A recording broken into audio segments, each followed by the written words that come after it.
માનનીય ટ્રસ્ટીગણ, આદરણીય આચાર્ય મહોદયા, નિર્ણાયકગણ, અધ્યાપકગણ, ઉપસ્થિત વાલીગણ અને મારા બધા જ વહાલા વિદ્યાર્થી મિત્રોને માહી અઘેરાના સાદર પ્રણામ. આજનું મારું વક્તૃત્વ છે જય જય ગરવી ગુજરાત. જગત આખાના ચોકમાં જેને પાડી છે જુદી ભાત, કલા વૈભવથી શોભતું મારું ગુણવંતું છે ગુજરાત. ગુજરાત શબ્દ સાંભળતાની સાથે જ ગુજરાતીના મનમાં હર્ષ, આનંદ અને ગૌરવની લાગણી થાય છે. ગુજરાતની ધરા ધન્ય છે. ગુજરાતનો ઇતિહાસ, રહેણીકરણી, ભાષા, વેશભૂષા, લોકનૃત્ય, ગરબા અને ખાસ કરીને ગુજરાતીઓનો ખોરાક દેશ વિદેશમાં જાણીતા છે. ગુજરાતના લોકો એટલે લાગણીનો દરિયો. એટલે જ તો ન પૂછો કોઈને કેવડું મોટું ગુજરાત, જ્યાં જ્યાં વસે ગુજરાતી એટલું મોટું ગુજરાત. એટલે કે જ્યાં જ્યાં વસે ગુજરાતી ત્યાં સદા કાળ ગુજરાત. ગુજરાત રાજ્યની સ્થાપના 1 મે 1960 ના રોજ થઈ હતી. ગુજરાતનું પાટનગર ગાંધીનગર છે અને વાણિજ્યક રાજધાની અમદાવાદ છે. ગુજરાતના રાજ્યપાલ શ્રી આચાર્ય દેવવ્રત અને મુખ્યમંત્રી શ્રી ભૂપેન્દ્રભાઈ પટેલ છે. ગુજરાત ભારતનું પશ્ચિમે આવેલું અને અંદાજિત 1600 કિલોમીટર એટલે કે સૌથી મોટો દરિયા કિનારો ધરાવતું 33 જિલ્લાઓમાં વહેંચાયેલું અને અંદાજિત 63 મિલિયન જેટલી વસ્તી ધરાવતું ભારતનું એક સમૃદ્ધ રાજ્ય છે. ગુજરાત ભારતનું કપાસ અને મગફળીનું સૌથી વધુ ઉત્પાદન કરતું રાજ્ય છે. આ ઉપરાંત ગુજરાત જીરું, કેળા, કેરી અને શેરડીના ઉત્પાદનમાં પણ પ્રખ્યાત છે. અમૂલ, સુમૂલ, બનાસ અને માહી જેવી ખ્યાતનામ કંપનીઓ દૂધ ઉત્પાદનમાં ગુજરાતમાં અગ્રેસર છે. હીરા જવેરાત, ઔષધિ અને રસાયણ, કાપડ, ખનીજ અને ચિનાઈ માટી કામ એ ગુજરાતના મુખ્ય ઉદ્યોગ છે. ગુજરાતના જામનગરમાં આવેલી રિલાયન્સ ઇન્ડસ્ટ્રીઝ એ એશિયાની સૌથી મોટી તેલ રિફાઇનરી છે અને એશિયાનો સૌથી મોટો હીરા ઉદ્યોગ સુરતમાં આવેલો છે. એટલા માટે જ સુરતને ભારતનું ડાયમંડ સિટી કહેવામાં આવે છે. નર્મદા, સાબરમતી, તાપી અને મહી એ ગુજરાતની મુખ્ય નદીઓ છે. Sardar Sarovar dam, the statue of unity, Asiatic lion, Gir વન્ય અભયારણ્ય, ગિરનાર રોપવે અને નરેન્દ્ર મોદી સ્ટેડિયમ એ ગુજરાતનું ગૌરવ છે. સાપુતારા અને માઉન્ટ આબુ એ ગુજરાતના પ્રખ્યાત હિલ સ્ટેશન છે.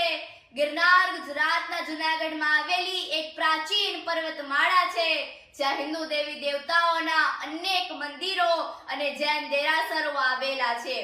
સોમનાથ મંદિર, દ્વારકાધીશ મંદિર, અક્ષરધામ મંદિર, પાલીતાણા મંદિર અને અંબાજી મંદિર એ ગુજરાતના પ્રખ્યાત મંદિરો છે. સોમનાથમાં આવેલું ભગવાન શિવનું મંદિર એ 12 જ્યોતિર્લિંગોમાંનું એક જ્યોતિર્લિંગ છે. ગુજરાતના લોકો ગુજરાતી તરીકે ઓળખાય છે અને ભાષા પણ ગુજરાતી છે. ઢોકળા, થેપલા, ખાંડવી અને ખાખરા એ ગુજરાતીઓનો પ્રિય ખોરાક છે. સર્વના શ્રેષ્ઠ ગુણોનો સરવાળો એટલે ગુજરાતી. રસિકતાનો દરિયો રસાળો એટલે ગુજરાતી. સફેદ રણનું સૌંદર્ય, ગીરના ડાલા મથાની ઢળક, ગિરનારની ગોદમાં નરસે અને ગુંજ આપણા ગુજરાતમાં. હવે દેખાશે 8મી અજાયબી પણ આપણા ગુજરાતમાં.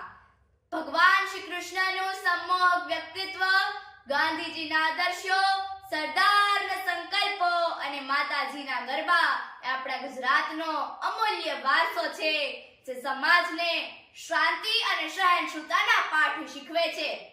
એટલે જ ગુજરાતી તરીકે કહું છું, હું સંસ્કૃતિનું સુંદર ફળ છું, ધર્મનું ચાલક બળ છું, સાબરમતીનું નીર ને ગિરનારનું તીર્થ છું, રણની રેતી છું ને તળમાં ખળખળ વહેતી સરસ્વતી છું. અહીં રામની થાય છે વાતો ને કૃષ્ણ કરે છે રાજ. અહીં પટેલની ખેતી, ગઢવીનો કંઠ, વાણિયાનો વેપાર ને ઠાકોરનો ઠાઠ. ગુજરાતની ન થાય વાત ભાઈ, ગુજરાતની ન થાય વાત.